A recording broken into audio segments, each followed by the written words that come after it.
Assalamualaikum warahmatullahi wabarakatuh. Perkenalkan, nama saya Firdaunesi Salsabila dari Fakultas Tarbiyah Prodi PGMI semester 1. Dalam pembuatan video kali ini ialah untuk memenuhi tugas UTS mata kuliah Dasar-Dasar Pendidikan Islam yang diampu oleh Ustadzah Nur Fitri Amalia MPD.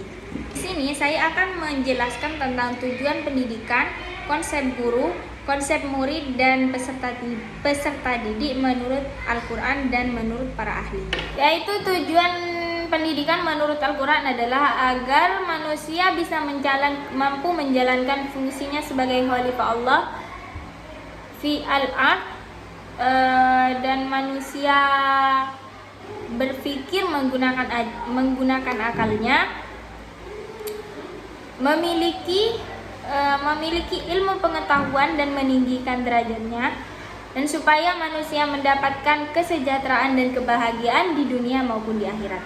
Tujuan pendidikan menurut para ahli yaitu menurut Profesor Dr. Imam Barnadib ialah usaha sadar dan sistematis untuk mencapai taraf hidup dan kemajuan yang lebih baik. Dan menurut Sudarwan Nadim ialah mengembangkan potensi psikologis, emosional, dan motorik yang dimiliki peserta didik. Sedangkan menurut UNESCO, tujuan pendidikan didefinisikan dengan belajar untuk mengetahui dan belajar untuk hidup mereka. Sedangkan menurut Ki Hajar Dewantoro ialah tujuan pendidikan adalah satu tuntutan di dalam hidup tumbuhnya anak-anak.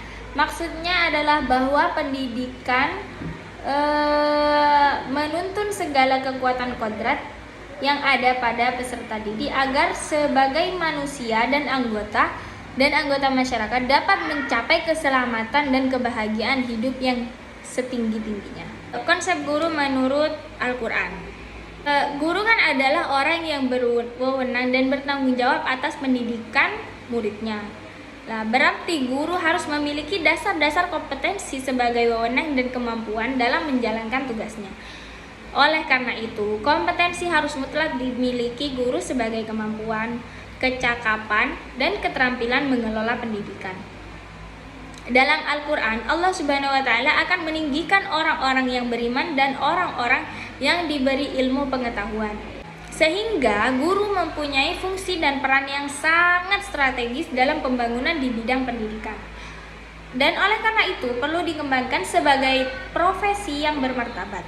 Maka para guru dan calon guru harus dapat mengembangkan potensi sehingga dapat menjadi guru yang berkompeten.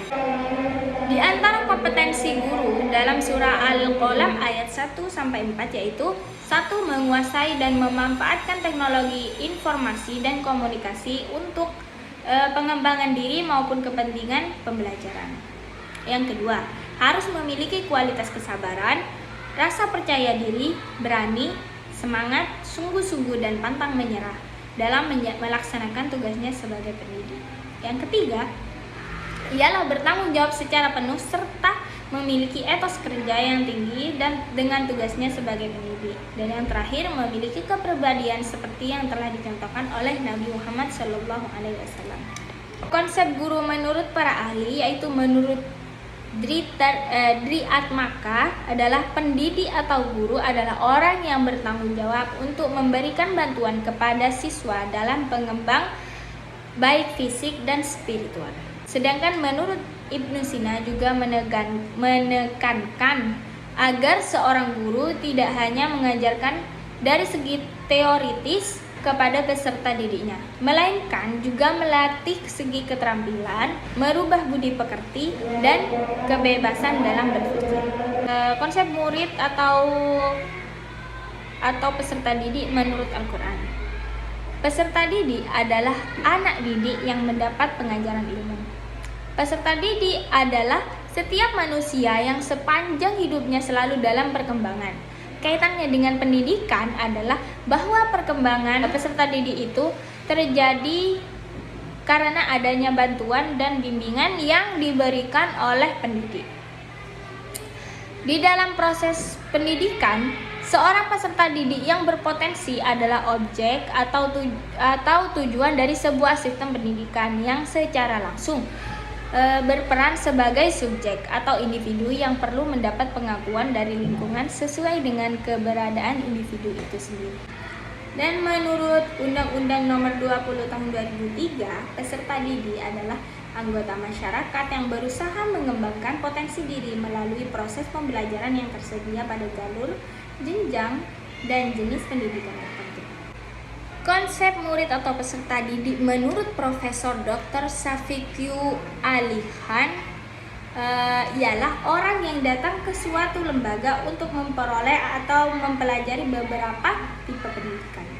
Sedangkan menurut Sudarwan Nadiem juga menambahkan bahwa peserta didik merupakan manusia yang memiliki diferensiasi potensi dasar, kognitif atau intelektual, efektif, dan psikomotorik. Mungkin cukup sekian penjelasan dari saya. Kurang lebihnya mohon maaf. Assalamualaikum warahmatullahi wabarakatuh.